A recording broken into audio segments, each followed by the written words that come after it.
Olá, afronautas, bem-vindos, bem-vindas, bem-vindes a mais uma transmissão ao vivo do nosso Pensar Africanamente, nosso canal, nossa ferramenta de luta, nossa ferramenta de comunicação, nossa ferramenta de fortalecimento das batalhas cotidianas do nosso povo.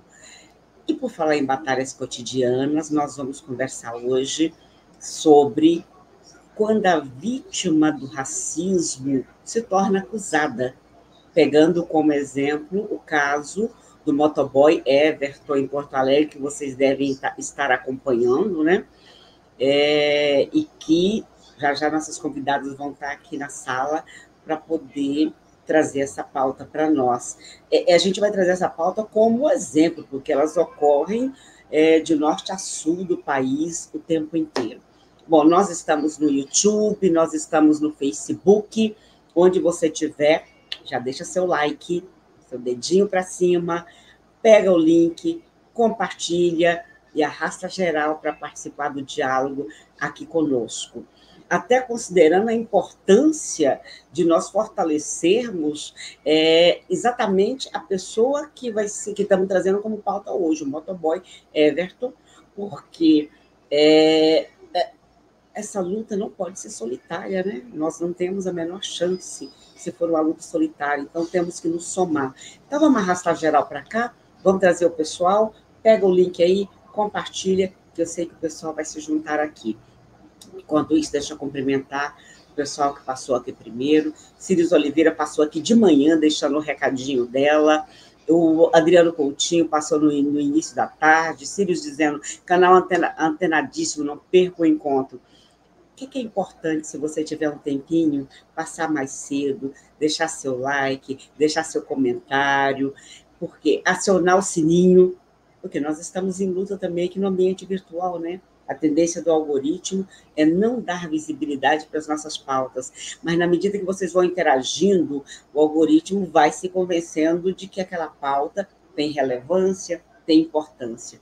Então, eu agradeço sempre as pessoas que conseguem passar mais cedo um pouquinho e deixar seu comentário, deixar seu like, acionar o sininho. Mari Noeli já está aí, boa noite, cumprimentando também os Círios, a Círios e o Adriano. Boa noite a todos, todas que vierem a esta casa, que tem umas discussões que mudam nossas mentes e corações. Ela nos agradecendo, nós é que agradecemos a você, que está sempre aqui conosco, queridíssima Mari Noeli. Adriano, licença ao adentrar nesse território sagrado que é o Pensar Africanamente, já no aguardo, Círios Oliveira, querida família Afronautas, dizendo é intolerável o racismo tão explícito, e foi indiciado Everton, exatamente, Erenita Soares, Ana Carla Oliveira. Gente, é assim, quanto mais vocês compartilham, mais gente vai chegando aí. Já temos algumas pessoas também entrando aí no Facebook. É isso, se o algoritmo não dá visibilidade para as nossas pautas, vocês fazem isso. Puxando aqui para a sala já, nossa colunista, professora Luciane Soares, nossa convidada, Sueli Gonçalves, que já esteve aqui no canal, está de volta hoje. Nós divulgamos que o Gustavo também estaria aqui, mas ele está em viagem, nos mandou mensagem agora há pouco que no local que ele está nesse momento, ele não está conseguindo conectar a internet. Então, o mais provável é que ele não consiga entrar hoje, mas estamos bem com a nossa colunista e a nossa convidada que já está aqui na sala. E que eu já vou fazer a apresentação rápida e resumida para vocês. Vocês já conhecem, mas a gente faz aquela apresentação protocolar. A professora Luciane Soares, nossa colunista do canal, professora associada da Universidade Estadual do Norte Fluminense, Darcy Ribeiro, doutora em Sociologia pela Universidade Federal do Rio de Janeiro, é chefe de laboratório do Laboratório de Estudos da Sociedade Civil e do Estado e coordena o Núcleo de Estudos Cidade, Cultura e Conflito, o NUC. A Suelen Aires, que é socióloga, é doutora em Sociologia pelo Programa de Pós-Graduação em Sociologia da Universidade Federal do Rio Grande do Sul, integrante do grupo de pesquisa Violência e Cidadania da mesma universidade. Ela também é professora convidada na Universidade La Salle, do campus Canoas, Rio Grande do Sul, no curso de MBA em Diversidade e Inclusão nas Organizações. E, atualmente, é chefe de gabinete da nossa queridíssima deputada federal, Reginete Bispo, PT do Rio Grande do Sul. Então, ela está, nesse momento, atuando na Câmara dos Deputados. A deputada Reginete, que é uma pessoa da qual nós temos muito orgulho do quanto ela nos representa, já esteve aqui no canal também, nós estamos sempre tentando trazê-la de volta aqui para os nossos diálogos. Ela sempre tem uma posição muito coerente. Tem um histórico de luta, né? Tem um histórico de luta e a gente conhece bem como é importante que nós tenhamos essas pessoas com histórico de luta nos movimentos negros, na sociedade civil, atuando no parlamento. Bom demais saber que Reginete Bispo está lá fortalecendo outras parlamentares negras em processo de luta também. Eu já vou passar para a professora Luciane, para que ela faça a introdução para nós ao tema. Por favor, querida, bem-vinda. É a primeira pauta sua em 2024, não é isso? É a primeira. Bem-vinda em 2024, por favor. E, bom, saudades suas, né? A gente se vê e é interessante, Silvani, lembrar que os nossos canais, os canais negros, os canais de resistência, eles sempre são canais difíceis de manter. Em primeiro lugar, então, agradeço por a gente ter tocado essa pauta tão rápido. Em segundo lugar, agradeço muito a Suelen por aceitar, porque hoje a gente está fazendo uma pauta 100% do sul do país para o resto do país. Por que me preocupou tanto fazer essa pauta hoje? É porque as notícias estão chegando, isso coaduna com outros assuntos. A gente teve um carnaval com especificidades no Brasil, tanto na Bahia quanto no Rio de Janeiro, envolvendo violência policial. A gente está vivendo no Rio de Janeiro uma outra incursão no Complexo do Alemão. Então, eu acho que o caso Everton, eu acho que ele tem uma importância muito grande, porque é importante explicar às pessoas que não estão em Porto Alegre, mandar a minha mãe pedir que ela entrasse aqui. Obrigada, mãe, por estar presente. Ana Carla, que é do meu grupo de pesquisa também, uma pesquisadora importante aqui na cidade, porque a região não é possível mostrar com mapa geográfico, mas eu acho que cada pessoa que nos assiste consegue compreender esses movimentos que são uma luta no Rio de remoção. A minha família era exatamente dessa região do centro da cidade de Porto Alegre, que agora tem uma grande parte dessa cidade que as pessoas foram removidas. Assim, inicialmente, o bairro Rio Branco, e aqui eu vou depois enviar para vocês a dissertação defendida na PUC, existiu no final do século XIX, metade do XX, um território em Porto Alegre que recebeu um grande número de ex-cativos após o fim da escravidão. Nele, laços de parentesco se firmaram, tradições, religiosidade e cultura foram cultivadas no momento em que a imigração se avizinhava, como no resto do Brasil. Este território era denominado colônia africana. E aí a dissertação mergulha no período que compreende 1920 a 1950 e investiga as narrativas dos ex-moradores dessa região, que hoje estão os bairros aí, Montserrat, Menino Deus e Rio Branco, que são bairros hoje muito caros em Porto Alegre. Muito, eu, como porto-alegrense, são bairros... Nós, estudantes, moramos na Cidade Baixa, muitas vezes, mas há um custo que parte da população foi enviada para Restinga. Não é à toa que uma dos bairros que é muito mencionado pelos Racionais é a Restinga. A Restinga, ela tem esse nome porque ela está mais de 1 hora de ônibus de Porto Alegre. Então, eu quis trazer esse dado para falar de ancestralidade, porque o caso, aí vai ser a fala da Suelen, ele não só tem questões jurídicas, que são absolutamente fundamentais, mas é importante dizer isso porque é muito comum ouvir de pessoas que não existem negros no Rio Grande do Sul, e que não existem negros em Porto Alegre. Então, esse caso, ele, assim como outros, assim como a gente já tratou aqui, Silvani, no passado, ele é um caso que mostra algumas coisas. E também eu fui fazer uma revisão rápida, o número de entregadores, de motoboys, atingir, assim, que tem violência física envolvida no seu trabalho, aumenta. Então, é interessante isso, né? Como a gente está trabalhando aqui, para quem nos ouve, as pessoas dizem: o problema não é de cor, de raça, é classe. O problema não é de classe, é de raça. Os entregadores são negros, e são essas as pessoas que, se vocês derem aí uma buscada, apanham, levam o cuspe na cara, apanham de entregador, de pessoas, tem uma fragilidade de direitos. Então, é importante saber, e por isso a razão de estarmos aqui, eu e Suelen, hoje, como Porto Alegre está vendo, como Rio Grande, ouvir notícias diretas, porque a mídia, até a próxima pauta, isso passa, o que é muito comum no Brasil. Os casos de racismo, a gente viu na Gamelândia, recentemente, no Shopping Botafogo, os bebês, para quem ainda não sabe disso, tinha uma vitrine que foi desfeita, tinham 2 bebês brancos, um bebê macaco e um bebê.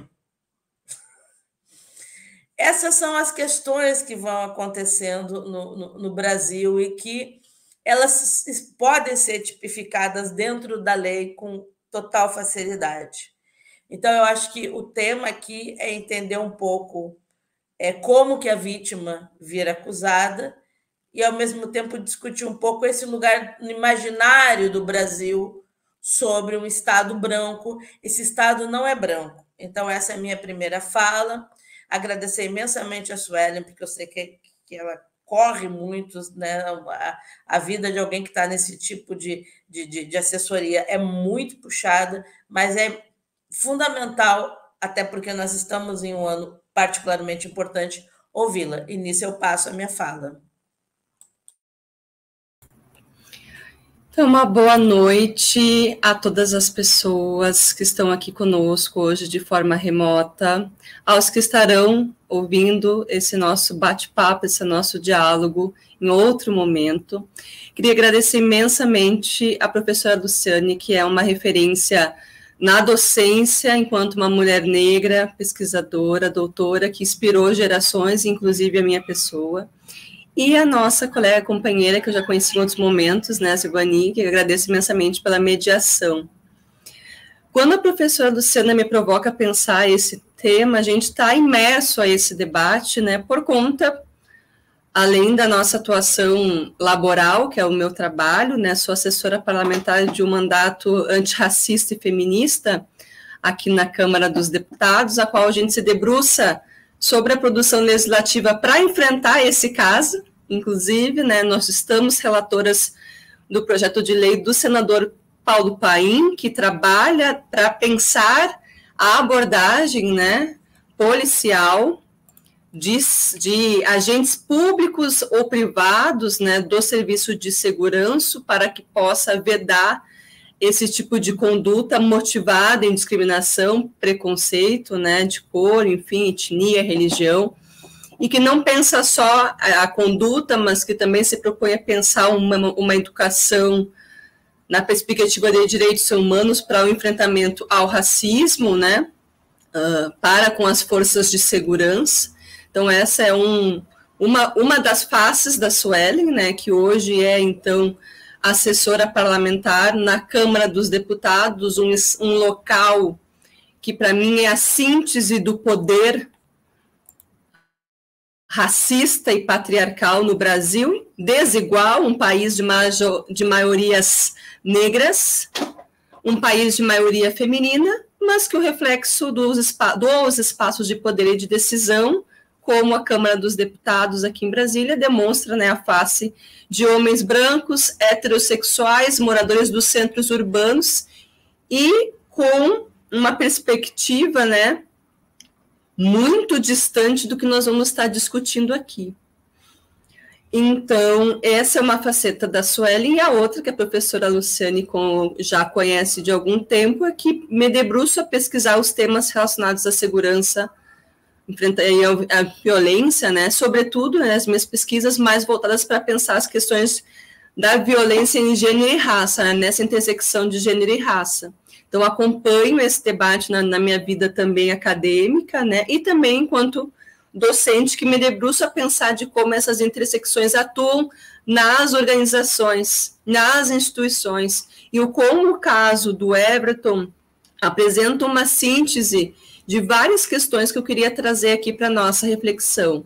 Então, também peço que vocês me avisem a questão do tempo, né, para a gente estar conversando aqui, mas eu vou trazer algumas reflexões, puxando um primeiro ponto sobre a professora Luciana, que acabou de nos trazer, que eu também já tinha pensado de conversar aqui, que é dessa ideia desse imaginário de um Estado que esse ano completa 200 anos da imigração alemã no Brasil, a primeira colônia no Brasil é no Rio Grande do Sul, que é na cidade de São Leopoldo, a primeira colônia de imigração alemã em território nacional se dá no estado do Rio Grande do Sul, mais precisamente na cidade de São Leopoldo.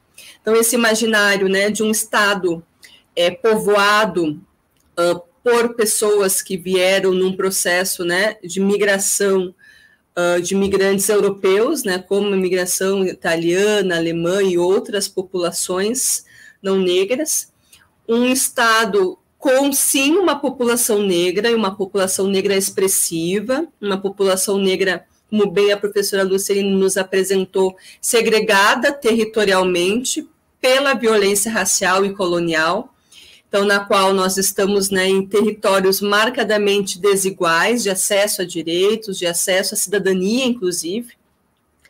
Também um imaginário onde pessoas negras estão em trabalhos, né, majoritariamente desiguais, então de pensar o mundo do trabalho, desigualdade, pensar a violência contra os nossos homens negros, nossos companheiros, nossos filhos, nossos irmãos, e o quanto essas questões também, pensando raça, classe, gênero, né, é um fator importante para a nossa reflexão. E trazer um tema que para mim é fundamental, que eu acho que nós que nos comprometemos, né, em pensar, né, refletir sobre o nosso tempo presente e também trazer contribuições para uma sociedade mais justa para todas e todos, aonde nós, população negra, podemos viver com dignidade, e a gente pensar o tema da segurança pública no Brasil. Vivemos um processo, né, de inúmeras violações de direitos humanos perpetrados pelo Estado e por um braço do Estado, um braço armado do Estado, que são as polícias.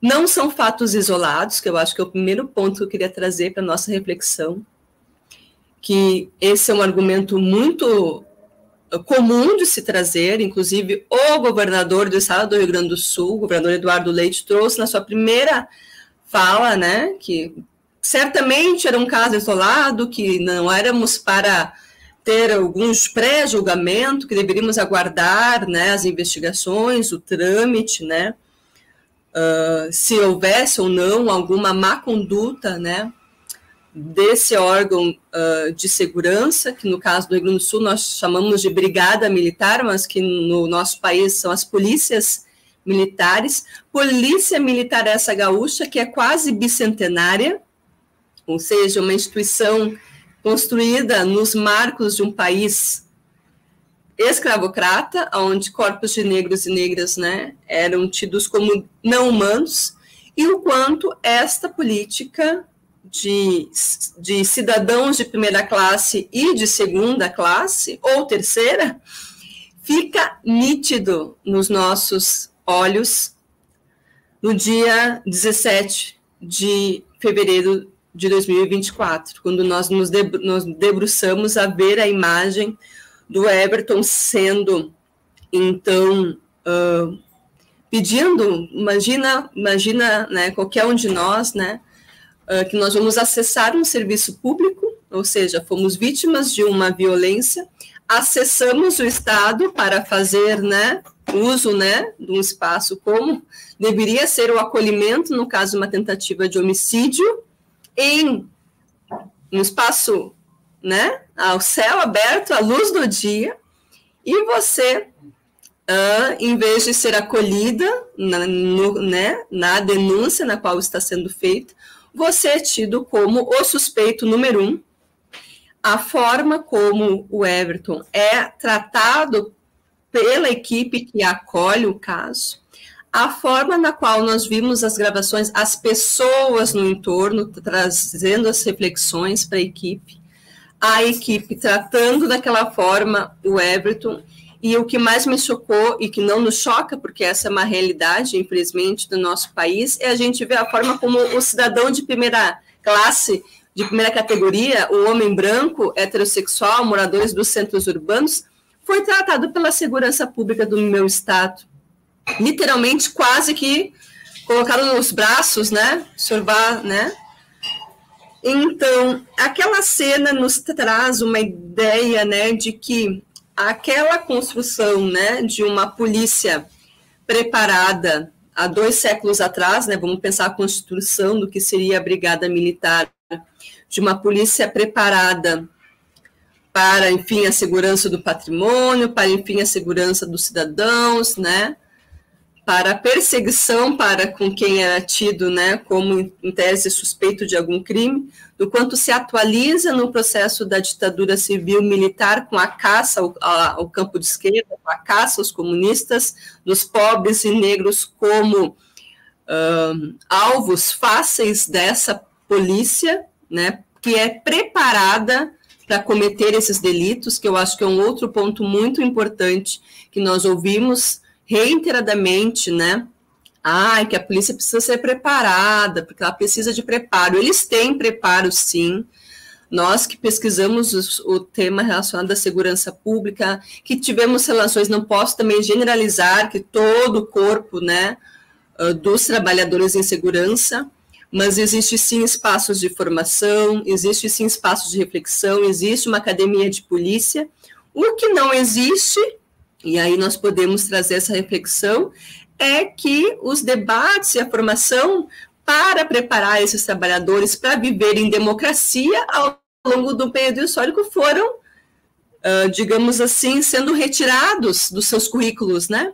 A carga horária para pensar direitos humanos, para pensar as intersecções, é cada vez mais reduzida, e a parte na perspectiva do direito, como se, né, fosse uma carga horária importante, obviamente é importante, mas que deveria estar em diálogo com o que é a sociedade, simplesmente ganha uma notoriedade nesses currículos em detrimento de refletir sobre em que país nós vivemos, de compreender o pensamento social desse país, de compreender que população que essa instituição está inserida, né, para poder prestar um serviço de qualidade para todos e todas, independente de cor, raça, religião ou sexualidade. Então, nesse sentido, existe sim um preparo, e essa instituição reflete o que é a sociedade. Essa sociedade não nos quer vivos. Essa é também, eu acho que um outro ponto que eu queria trazer para a nossa reflexão, quando a gente vê que vivenciamos um estado de morte constante do nosso povo, desde a travessia do Atlântico, sabendo que o Atlântico, né, é um grande cemitério dos nossos ancestrais, e o quanto, desde que chegamos nesse território, somos marcados por inúmeras violações de direitos, seja no período que fomos, né, vítimas da escravidão de corpos negros nesse país, e do quanto foi reatualizado, né, nos colocando à margem da sociedade, nos colocando à margem dos direitos, nos tirando a vida, em última instância, nos tirando a vida. Outro ponto que eu queria trazer para a reflexão é do quanto foi célere o trabalho da Brigada Militar e de sua corregedoria, que atuaram em questão de horas. Isso também nos chama muito a atenção numa perspectiva de que, rapidamente, do dia do fato, do dia 17, até o dia de que houve uma coletiva de imprensa da Secretaria de Segurança Pública do Estado do Rio Grande do Sul, com os resultados do trabalho da corregedoria, ou seja, o intervalo de uma semana, praticamente, trouxeram elementos, né, foi uma cena gravada, divulgada amplamente pelo Estado, né, onde o chat para que a população pudesse interagir foi bloqueado, e nós tivemos uma nova violência contra o Everton, mas uma violência contra nós, população negra do Rio Grande do Sul, nós enquanto povo, né, não só do Rio Grande do Sul, mas do país como um todo, onde o Estado anuncia o resultado das investigações sobre a abordagem da Brigada Militar no bairro Rio Branco. E qual, para nossa surpresa, foi as questões apresentadas ali, então, né? Que a coletiva de imprensa contou com as pessoas, né, os representantes máximos, então, da Brigada Militar, o comandante-geral, o subchefe da Polícia Civil, né, que é a Polícia Investigativa, também estava presente, e a Corregedoria Geral, que atuou, né, nessa investigação relâmpago, né, que trouxe, então, a perspectiva que essa sindicância apresentou para nós, a olho nu, para quem quisesse verificar, que não houve indícios de crime militar ou crime comum por parte dos policiais, apresentam detalhes, em tese, a partir do olhar deles, da ocorrência, relataram que não houve violência ou agressão física por parte dos policiais militares, dizem eles que ouviram 21 testemunhas nesses dias, nesse curto período de tempo, e que todos ratificaram, então, que não houve nenhum tipo de agressão por parte dos policiais em relação aos presos, que não houve agressão verbal, que não houve nenhum tipo de discriminação. Também trouxeram a questão que tiveram um entendimento, entre aspas, comum, que houve uma transgressão da disciplina militar, por dois motivos que eles apresentam. E aí acho que diz muito sobre, né, o cidadão de primeira e segunda categoria, de não acompanharem o cidadão Sérgio no deslocamento até a sua casa para que pudesse ter uma vestimenta adequada e os seus documentos. Lembrei muito quando a minha mãe dizia, eu tinha uma certidão de nascimento dentro de um plástico, eu carregava na mochila desde a infância, porque eu morava numa ocupação urbana lá em Santa Maria, que tinha inúmeras tensões pela disputa daquela terra, e durante um bom tempo, nos anos 90, a gente foi sitiado por essa mesma polícia. E todos os dias nós tínhamos que nos identificar para entrar na ocupação. Eu lembrei na hora, né, do quanto nós, povo negro no Brasil, precisamos sair com os nossos documentos, porque ou vamos ser atacados ou, né, enfim, precisamos estar sempre identificados. Mas o seu Sérgio, né, um senhor pacífico de 71 anos, que saiu com uma faca, que tentou contra a vida do Sérgio, esse teve sua vida zelada. Então, eles disseram que houve uma transgressão, né, porque não houve um acompanhamento do seu Sérgio até a sua casa para ter uma vestimenta adequada e portar o seu documento, e que o segundo ponto de transgressão que esses militares deverão sofrer alguma sanção é pelo fato em que o seu Sérgio foi conduzido no banco de trás da viatura, e enquanto o Everton foi conduzido na parte traseira, que enfim, né, que é a parte com as grades, né, que não viram que chegou uma segunda viatura que faria o trabalho, né, da condução das partes envolvidas de forma adequada, né, e não na forma que eles produziram, né, aquela cena que a gente viu no nosso irmão sendo preso, literalmente, enquanto o seu Sérgio entrou no carro como se fosse, né, aquele cidadão de primeira classe. Então, esse ambiente que nós verificamos em imagens, em fotos, né, a gente percebe o quanto essa polícia reproduz uma ideia de humanidade para um cidadão e de desumanidade para o nosso colega, nosso companheiro, né, nosso irmão, né, o Sérgio. A corregedoria, então, ainda vai ter um tempo de 8 dias a partir daquele dia para notificar as pessoas envolvidas, os trabalhadores envolvidos, e que essas pessoas terão 15 dias para apresentar, né, as suas defesas, e aí vai ver se vai ser arquivado ou não.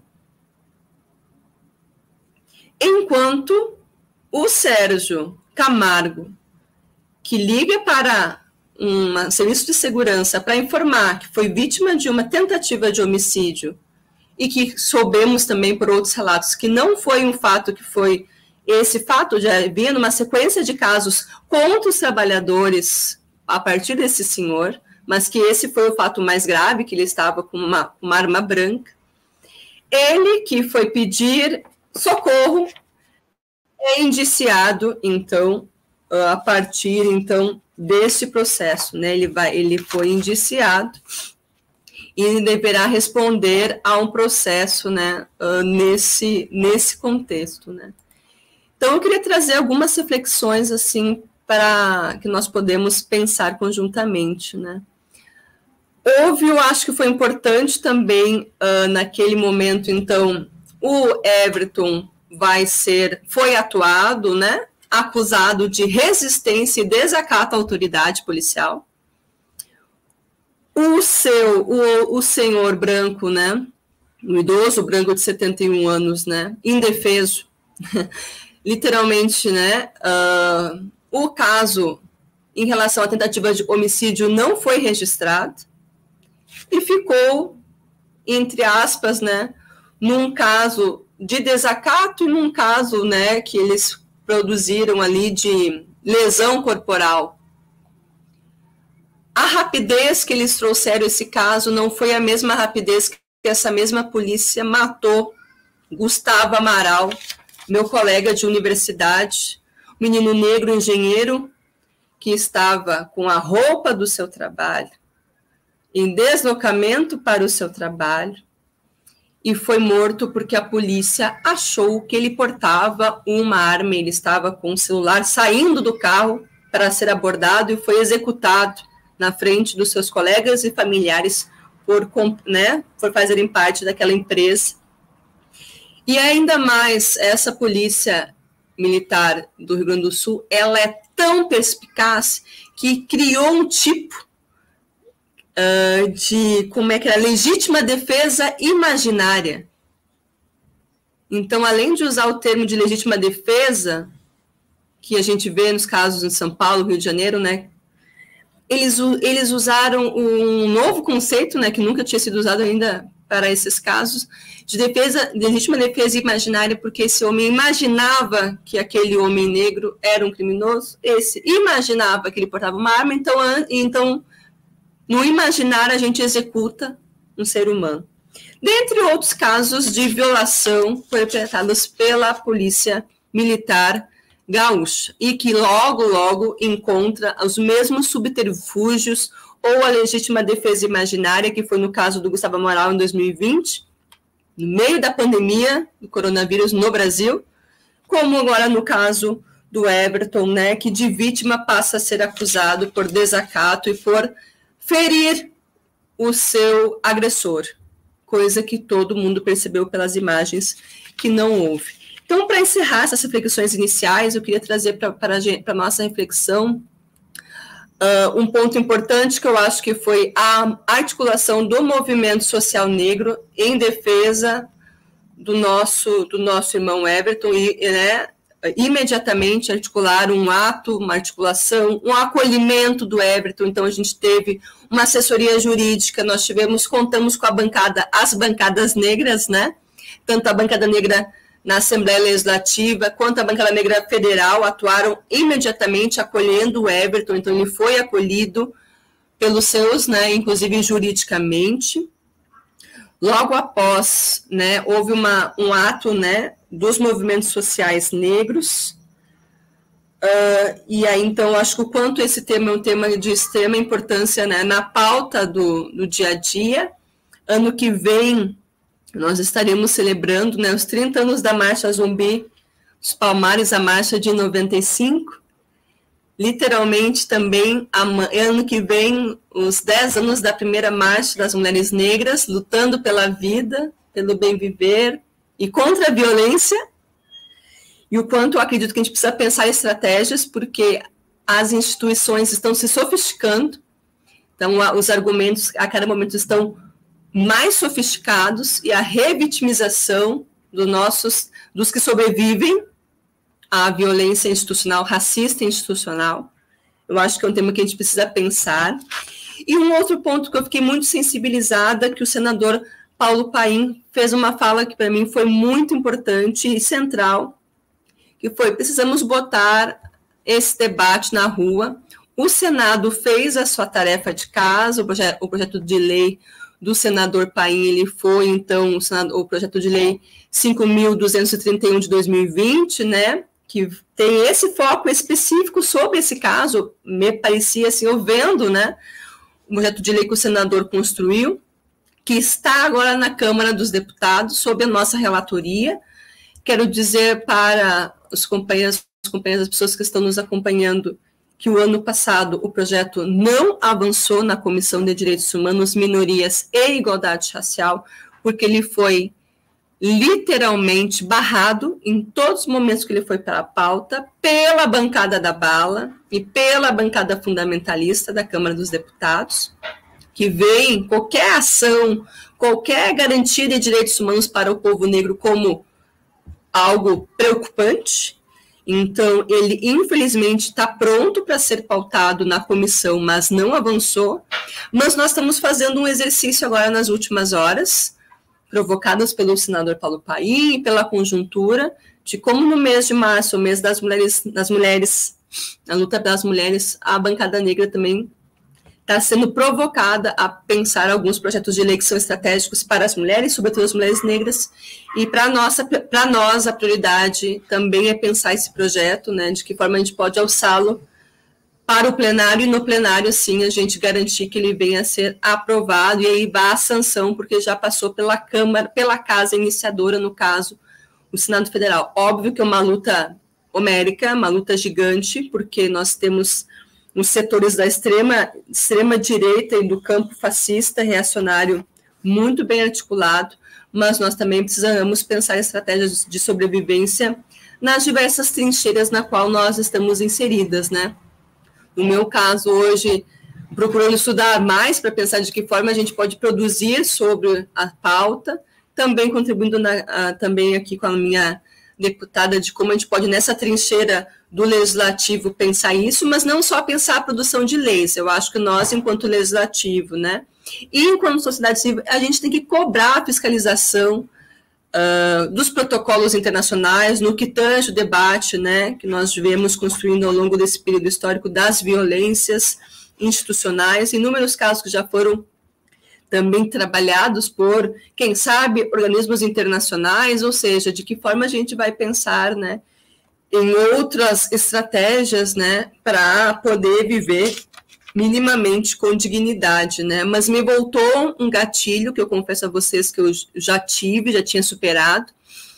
Em 2014, eu fui aluna de uma especialização em segurança pública e mediação de conflitos pela Universidade Federal do Rio Grande do Sul, na qual eu estudei com trabalhadores da segurança. E ali, eu sempre tive medo de polícia, essa é a verdade, pela minha memória da infância, lá na ocupação da Santa Marta, lá em Santa Maria. E eu conheci policiais que vivenciavam uma perspectiva de viver uma polícia cidadã, uma segurança para com cidadania.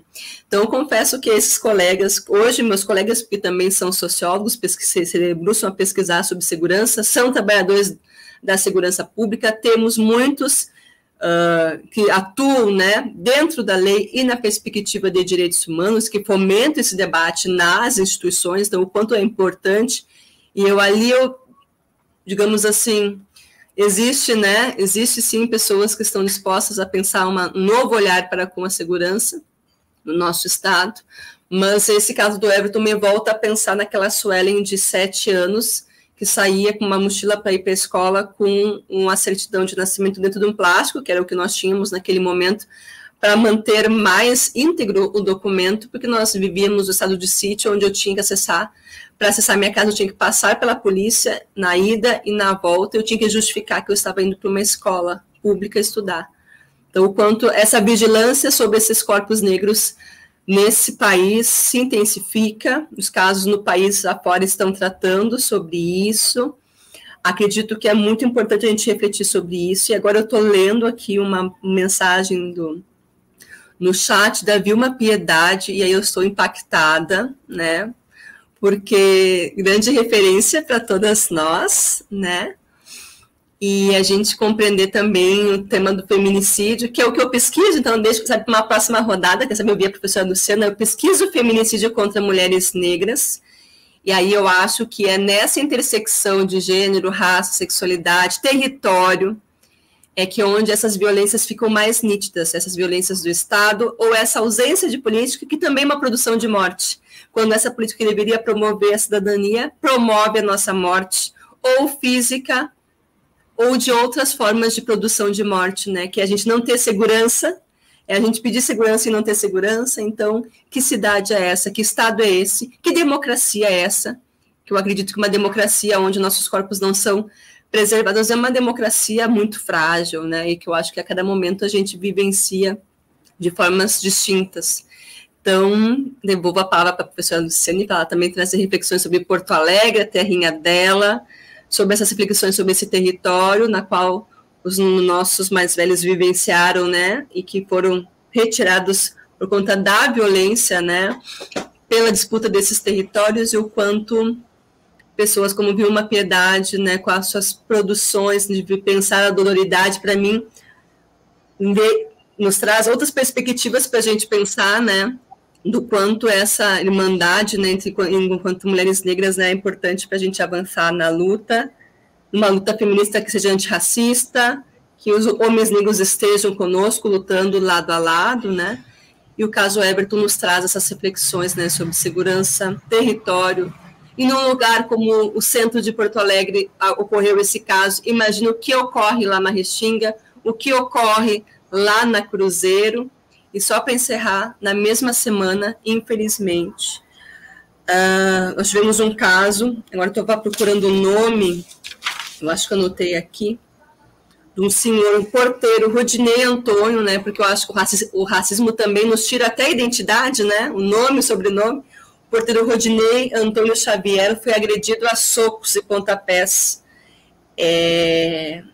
na mesma quadra que houve o caso com o nosso irmão Everton, vítima também de racismo, e o quanto a branquitude conta, né, com essa sensação de impunidade, e que eles são cidadãos que merecem direitos, enquanto nós não merecemos direitos.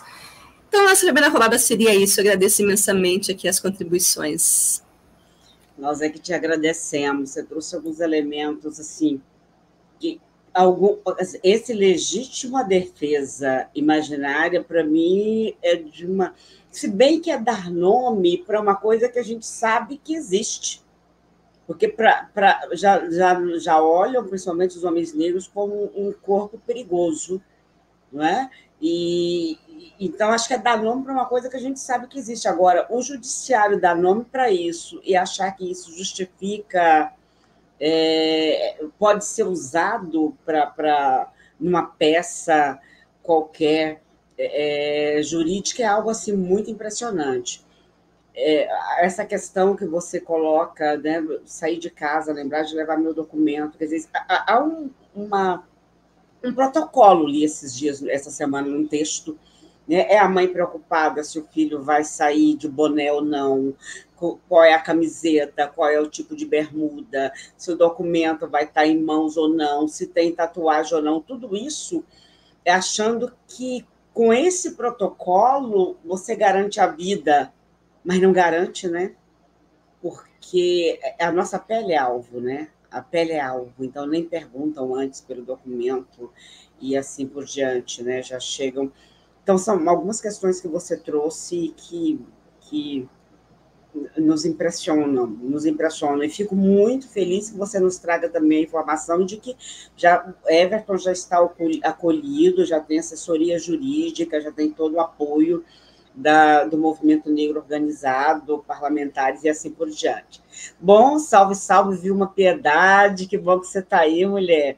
Muito obrigada, a Sueli já te cumprimentando, falando aí da importância dessa produção sua conceitual, né, da dororidade, e agora do livro que você coordenou, e que eu tive a honra de ter um textozinho publicado, né, Mulheres do Século XX. Eu sempre bagunço o nome na minha cabeça, mas vamos lá. O Job Kemet dizendo, é surreal, estamos em território inimigo, o Brasil é genocida. Helena Santos, eu não sei se vocês têm alguma pergunta, eu tenho uma aqui da Helena Santos que eu já vou colocar, que a gente já vai para a nossa rodada e que a gente dialoga também com as perguntas de vocês, se vocês tiverem. Helena Santos dizendo, falando em sofisticação racista, toda vítima negra ou testemunha, quando vão à justiça, arrumam sempre uma forma para acusar tanto a vítima quanto as testemunhas. Alguém observou isso ou é coisa da minha cabeça? É realidade concreta, é isso mesmo, Helena, deixa eu ver. Vilma, você falou do seu trabalho em relação ao feminicídio específico de mulheres negras, Vilma dizendo, estou tentando entender, o Ministério das Mulheres voltou e o feminicídio só aumentando, né? Então, é isso, deixa eu ver.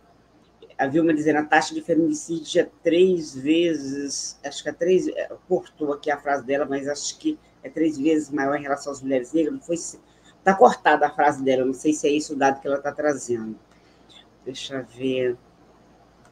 A Alessandra, que estava sumida, trazendo aí várias reflexões em relação a questões várias que nós temos de infraestrutura, de como o capitalismo também avança. Essa questão do território que vocês estão colocando também avança sobre os territórios negros e as organizações negras, as famílias negras vão sendo empurradas para áreas sem nenhuma estrutura. Os quilombos vivem muito isso, né? Porque muitos quilombos estão hoje em áreas que o capital quer para si, né? As elites querem para si e querem a qualquer custo, a qualquer preço, né? Não importa toda a história que se construiu ali naquele território. Adão, meu querido amigo Adão Oliveira, meu irmão, celebramos em 2023 os 40 anos do quarto Congresso Nacional do MNU, em Taboão da Serra, São Paulo, tendo o poeta Oliveira Silveira como delegado do MNU do Rio Grande do Sul, em 1983. Que poema crítico ele escreveria sobre o Everton? Oliveira Silveira, que poema crítico ele escreveria sobre o caso do Everton? Deixa eu ver aqui. Vilma dizendo, imaginar alimento e retroalimenta o racismo no cotidiano. Eu não sei, porque a Luciane citou aqui no início, eu acho que muita gente não viu essa imagem. Já que nós estamos falando de imaginário e de como ele reforma o racismo e a violência, eu vou compartilhar com vocês a imagem que ela citou no início de uma exposição na vitrine de uma loja de brinquedos no shopping do Rio de Janeiro. Eu não sei o nome da loja, se alguém souber, é bom a gente compartilhar. Então, eu vou compartilhar com vocês aqui para vocês verem. Gamelândia é o nome da loja. Já que nós estamos falando peguei aqui no Globo a imagem, né? Ali está compartilhando os bonequinhos. Do lado, que não está mostrando, tem dois bonequinhos representando crianças brancas, né? Aqui você tem a criança negra segurando na mão próxima do bonequinho de um macaco. Eu acho que tem gente que às vezes fala assim, eu nem sei por que isso preocupa tanto. Preocupa muito, porque o objetivo é nos desumanizar, é reforçar que nós não somos humanos, humanas, e, portanto, nossos corpos não têm valor. Né? Primeiro, nega a nossa humanidade, e ao negar a nossa humanidade, podem nos exterminar, como ocorre cotidianamente. Né? Muito bem. A Helena perguntado qual o nome do livro. A Vilma colocou aí, Mulheres do Século Passado.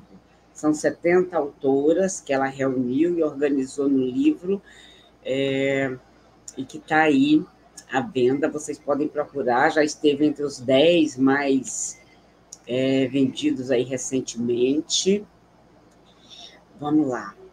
Vilma Piedade, quer entender o silêncio do Ministério das Mulheres em relação à violência e ao feminicídio. Coisa bem, bom, não é nossa pauta hoje, embora se alguém quiser comentar aí, não é a nossa pauta hoje. Ricardo Fonseca, a tendência é piorar. No Brasil, as pessoas pretas que estão em posição de poder nos ministérios nunca se pronunciam de um modo enfático diante do pacto da branquitude.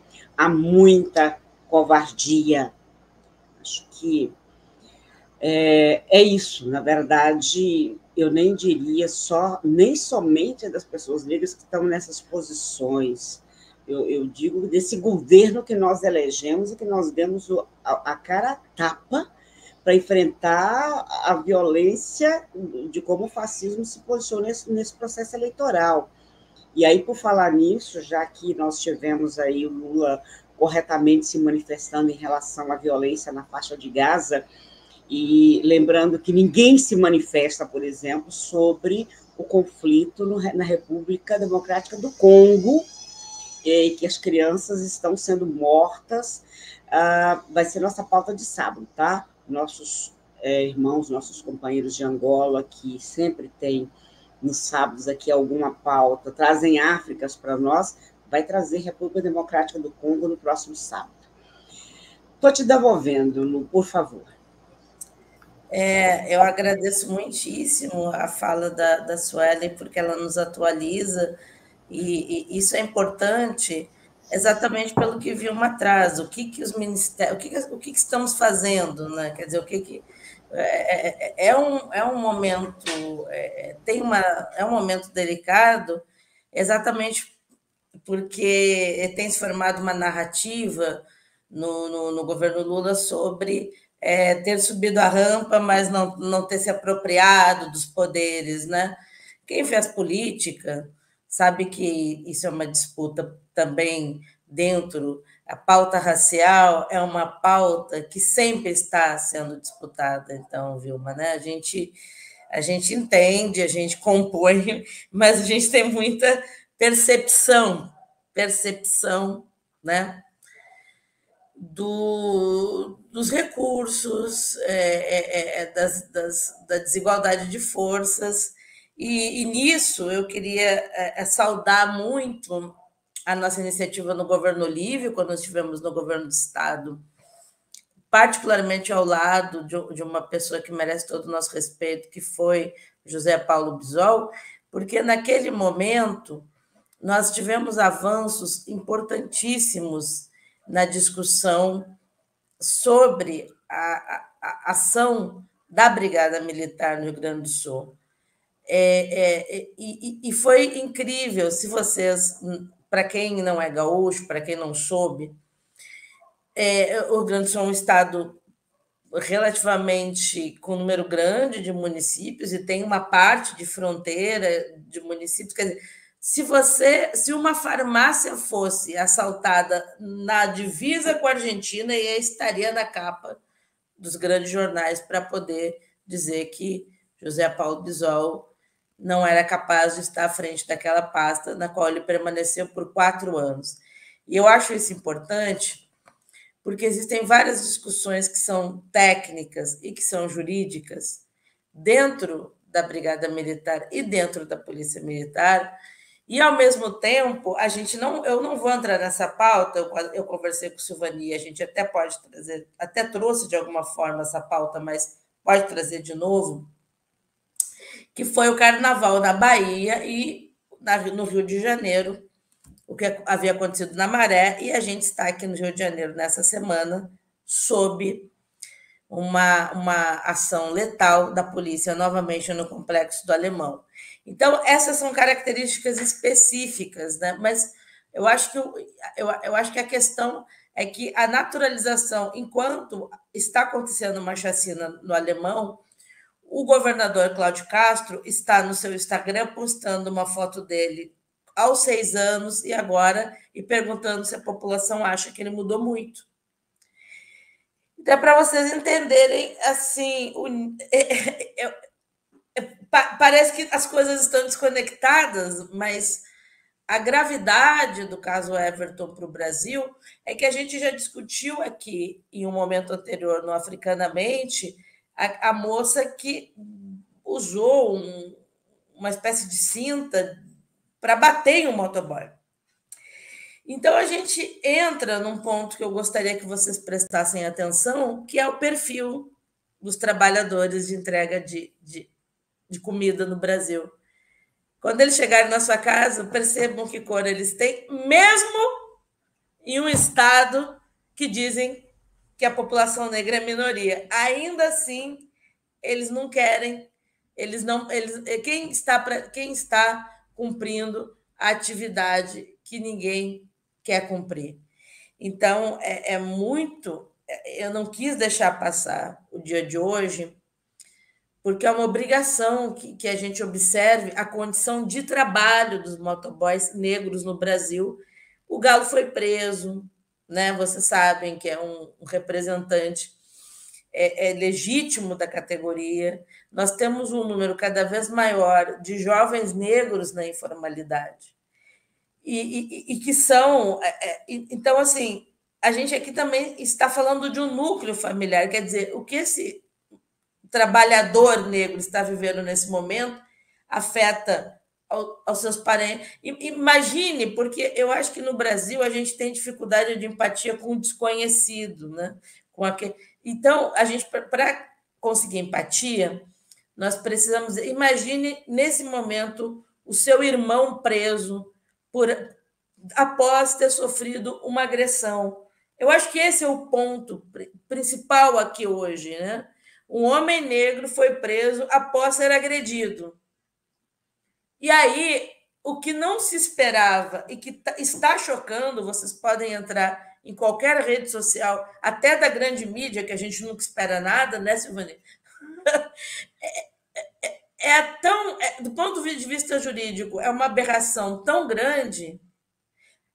E nós temos esse novo momento, que eu gostaria de chamar a atenção em relação ao momento que eu fiz a dissertação. E se não estivessem ali as testemunhas? E se não tivesse sido filmado? Esse homem, nós teríamos a palavra de um contra outro. Os homicídios estão baixando no Rio de Janeiro por parte da Polícia Militar por conta das câmeras. Então, percebam, é claro que ninguém aqui está fazendo uma ode à internet, mas percebam que o registro foi fundamental para uma população que poderia negar que existiu, mas não pode, porque está filmado. Como aconteceu aquela figura descompensada batendo em um trabalhador. E quando eu fui hoje fechar o roteiro, a questão do direito trabalhista dos homens e mulheres negros me ocorreu quando eu puxei motoboy preso. A quantidade de violências contra os motoboys que apareceu foi tanta que eu disse, tá aí, tem um outro elemento que tem que ser falado. É raça, mas é também direito trabalhista. Porque se eles já tinham, aí começam, mas eles já tinham um problema, porque tem barulho, mas é claro, povo, se a gente está mudando uma forma de vida, desde a pandemia, se as pessoas aderiram ao uso de um aplicativo, é claro que você vai ter mais barulho. A minha rua passa o dia inteiro com buzina de moto, porque você tem uma população que vai precisar fazer esse uso, porque não tem quem faça e não tem possibilidade de deslocamento a uma farmácia, a um supermercado. Então, o pós-pandemia é um pós-pandemia, mas que tem reflexos daquilo que aconteceu antes. Então, a questão do direito trabalhista é um ponto, para mim, muito importante para a população negra. E eu acho também importante lembrar, vocês precisam saber que nos estados do sul do país, Paraná, Santa Catarina e Rio Grande do Sul, nós temos uma população negra. E hoje, conversando com a minha mãe à tarde, ela me conta das tias. Eu tenho 5 tias que moravam nessa região que hoje é o Menino Deus e que ela é muito cara. Então, a questão do quilombo da Marambaia, do quilombo dos macacos, a questão é que é muito comum que essas populações estejam em territórios de especulação imobiliária e de interesse do Exército. Alcântara, né? É exatamente o Davi contra Golias, porque a visão das forças do Estado é que são pessoas que não deveriam estar ali, porque aquele espaço, ou ele poderia ser um resort, ou ele poderia ser uma praia privada do Exército, da Marinha. Essas são lutas que nós precisamos fomentar aqui no Africanamente, mas que nós temos, e a Suelen, junto ao senador, o digníssimo Paulo Paim, junto a Reginete Bispo, nos dizem que essas lutas estão acontecendo. E eu queria muito fazer hoje esse momento, exatamente porque a gente só tem lido a mídia, a gente não sabe se ele tem advogado, se ele tem apoio, quem está com ele, porque eu imagino o quanto de fake news, o quanto esse bairro, ele é um bairro muito valorizado economicamente em Porto Alegre. Então, é importante para quem está na sua cidade entender e localizar em cada cidade o seu bairro valorizado e entender que determinados corpos não são bem-vindos. Nós temos lugares em Curitiba em que as pessoas são enviadas assim, saia daqui, né, para você ter uma paisagem livre do morador de rua, livre do pobre, livre do negro. E eu acho que a Cracolândia em São Paulo nos diz muito sobre isso. Então, você tentar invisibilizar um tipo de grupo e quais são os resultados. Esse homem está trabalhando quando ele é atacado. Então, eu acho que esses a gente vai construindo as nossas pautas do ano. A gente está no último dia de fevereiro, mas esse é um ano importante exatamente para que a gente faça pressão pelas nossas pautas. E esse é o compromisso do canal Pensar Africanamente. É isso, Alessandra Santos, nos lembrando aqui, né, que a polícia foi criada exatamente para controlar pessoas negras e pobres. E ela diz o capitão da PM, deixa eu ver como é que é o nome dele aqui, Fábio França, que a gente até já conversou sobre isso, né? De a violência policial contra pessoas negras é herança da escravidão. Esse PM Fábio França, que ela cita, é doutora em Sociologia pela Universidade Federal da Paraíba, e explica que no século XIX a família real montou o primeiro aparato de segurança do país para manter o domínio da elite branca. É sempre bom lembrar como que esses aparatos foram criados, por que foram criados e por que somos seus alvos prioritários. Não, o Carlos Estevam indicando aqui o livro A Nova Segregação, da autora Michelle Alexander. Ele disse que vai comprar esse final de semana. Óbvio, pelo título já dá para perceber a importância para nós também. Deixa eu ver. Adão, racionalidade já não basta para justificar, são só ações bizarras de mentes doentias, frieza, brutalidade e indiferença. Foi a faixa de abrirmos em plena calçada do Palácio do Governo de São Paulo em 2017. Idem no Rio Grande do Sul, e assim vamos, deixa eu ver o que mais. A Alessandra dizendo que é o projeto eugenista que começou em 1930, originado nos Estados Unidos, indo para a Inglaterra e trazido para o Brasil pelos nazistas e traduzida para a realidade brasileira. Estou te devolvendo, Suelen, por gentileza. Nós estamos, se vocês tiverem... Acho que não teve pergunta, porque acho que as pessoas estão muito também assim... É a nossa realidade sendo traduzida aqui por...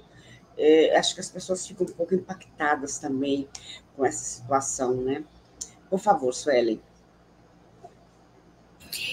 Então, como considerações finais, eu gostaria de agradecer o convite africanamente para a gente estar aqui, pensar africanamente, né? Pensar a partir da nossa história, da nossa trajetória, da caminhada dos nossos ancestrais, né? Sobre a realidade do nosso país.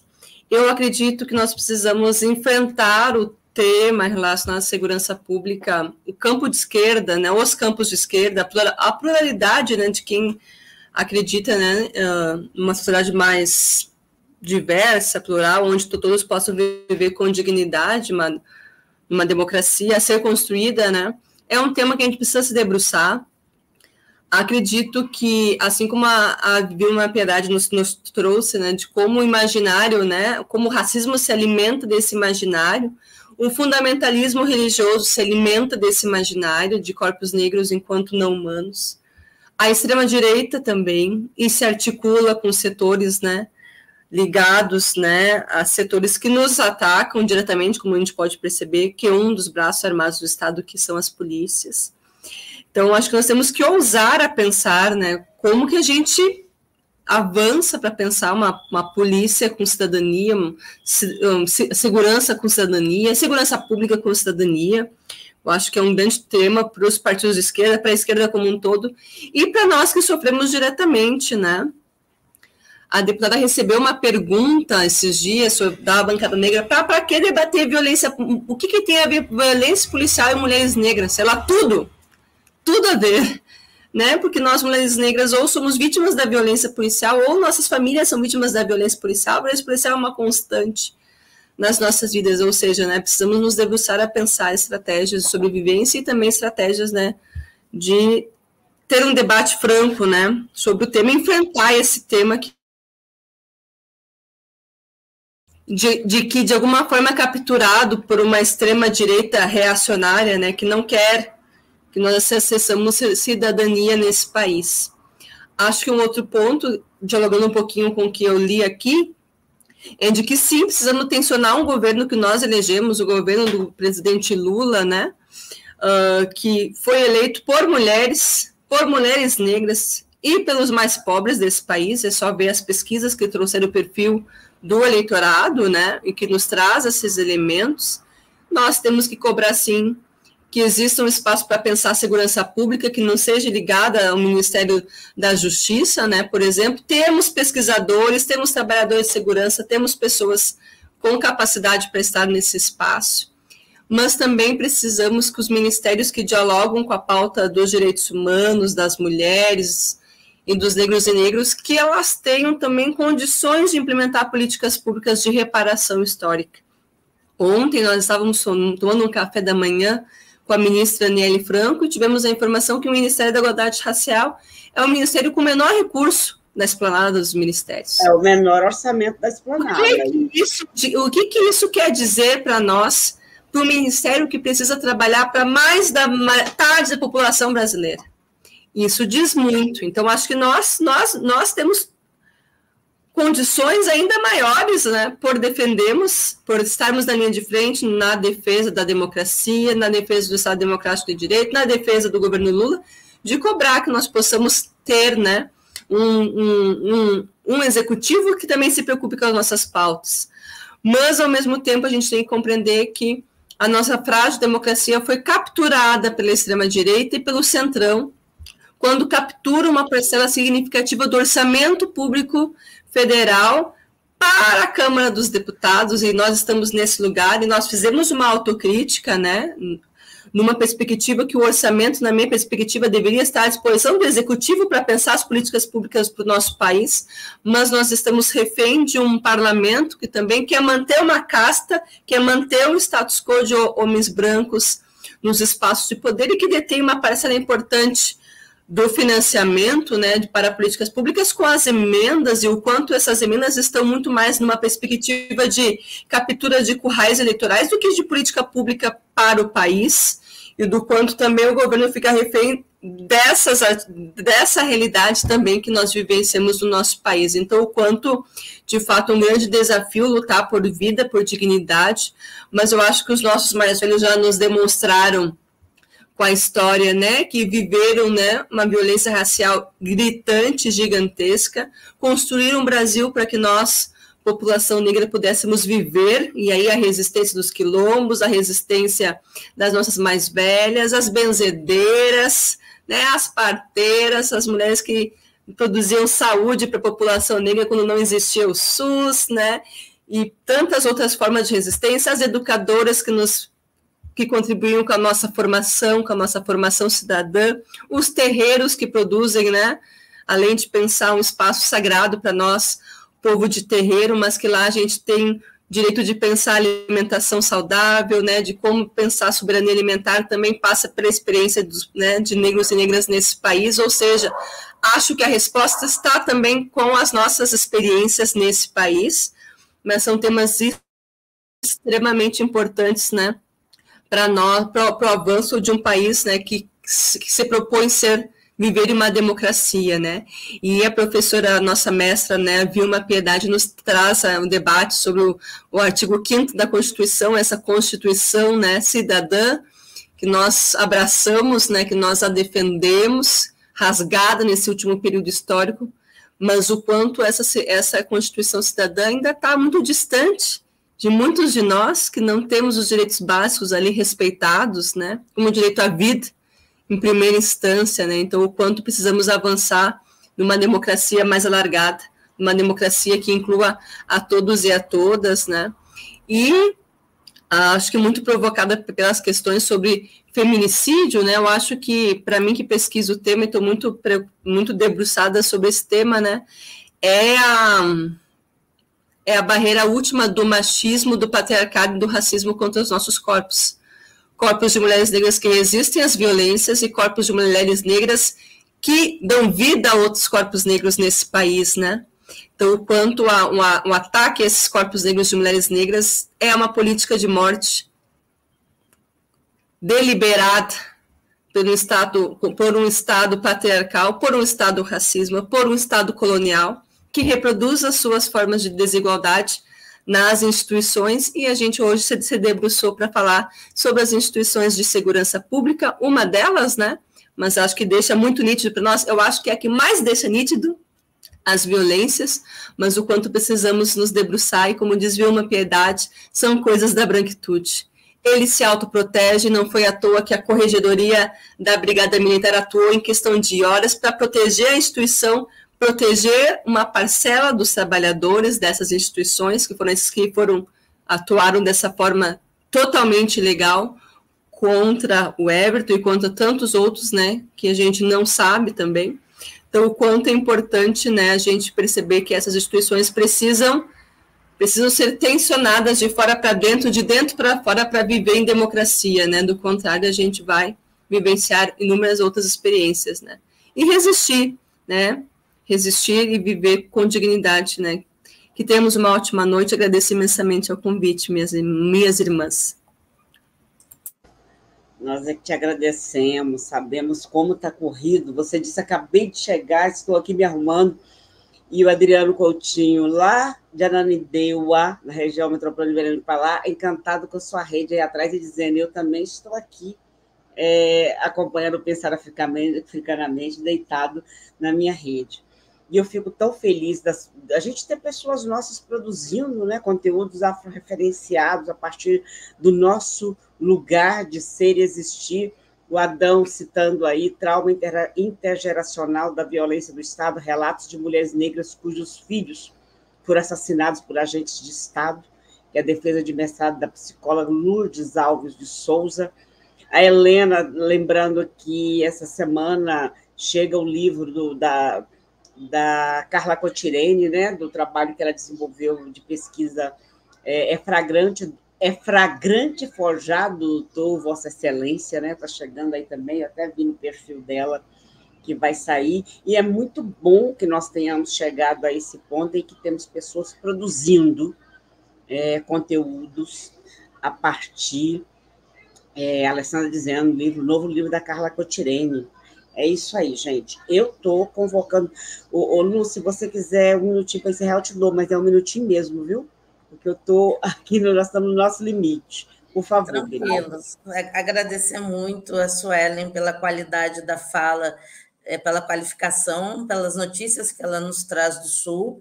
Isso ajuda quem puder compartilhar, mesmo após a live, essa informação, porque aqui a gente tem informação de alguém que está dentro das comissões, ou seja, não é a grande mídia, porque a grande mídia, né, altera muito. E também lembrar vocês desse tema do racismo institucional e do racismo ambiental, que a gente já discutiu ano passado, porque remoção de pessoas é um tema forte no Rio, mas ele também não está fora em São Paulo, na Bahia e no Rio Grande do Sul. Então, esse caso acontece em um bairro onde, anteriormente, quem viviam eram populações negras. A questão da ancestralidade nos deixa aqui um recado sobre especulação imobiliária, sobre a luta por territórios e sobre a dignidade da pessoa humana nesses territórios e a dignidade ao trabalho. É isso, a pressão ela vem por dentro, sim, a disputa vem por dentro, sim, mas o Africanamente é um canal, o Pensar Africanamente é um canal de conhecimento, de discussão livre, de pressão, de crítica, sem censura, e, portanto, eu agradeço muito a nossa audiência aqui, que hoje mandou uma série de referências, e espero que a Suelen tenha muito êxito aí na condução dos trabalhos acadêmico e político, porque é isso que nós temos feito, né, Silvani? A gente tem atuado por dentro da universidade e por dentro da política. Cansa, com certeza, mas a perspectiva de que, se essa pressão não for feita, de fato, a gente vai continuar com os recursos, com os menores recursos, em um país que precisa ter a questão racial como uma questão transversal em todos os ministérios. Então, é isso, agradecer, e eu fico por aqui, e espero ver vocês em breve, porque a gente fica com saudade. Obrigada, Suelen, obrigada, Silvani, e, obviamente, obrigada à nossa audiência que hoje compareceu aqui. Foi uma pauta que apareceu muito rapidamente, mas vocês não nos deixam sós, e o Africanamente agradece por isso. Gente, muito obrigada, a professora Luciane, mesmo ela falou comigo na segunda, no domingo, e eu disse, está uma semana muito corrida, porque semana que vem começa a Conferência Nacional, vai ser a Conferência Nacional de Cultura em Brasília, e nós vamos estar lá, e estamos hoje eu tive 2 reuniões virtuais, estou tendo uma série de articulações nacionais, mas tem pauta que não espera, tem pauta que nós temos a obrigação de arrumar o espaço. Então, que bom que deu certo. Sueli, muitíssimo obrigada, viu? E bom trabalho aí para você nesse lugar que não é Pauliceia, mas é desvairada, que é Brasília, não é? Uma cidade extremamente complexa de se viver, de se atuar e de se trabalhar. E eu estou Afronautas, eu estou convocando vocês para sábado. O Paulo Gama, que é nosso colunista lá de Angola, vem com 2 convidados também de Angola, professores de Angola, para a gente conversar sobre essa questão do conflito na República Democrática do Congo, como ele colocou no título, o conflito esquecido. E como a gente falou também de saúde aqui, eu quero lembrar vocês que o nosso diálogo de ontem, trazido pelo professor Anderson Flor, foi Ori e Saúde Mental. Se você não assistiu, está aí, assista, por favor. E em relação à pauta de sábado, você já deixa aí seu like, já deixa seu primeiro comentário, já aciona o sininho e nos ajuda aí a impulsionar o algoritmo para dar visibilidade para as nossas pautas. Eu agradeço a cada um e a cada uma de vocês. Cuidem-se muito bem. E como eu sempre termino dizendo, né? Autocuidado e cuidado mútuo são ferramentas ancestrais que nos trouxeram até aqui. Pratiquemos. Aguardo vocês no sábado. Até lá.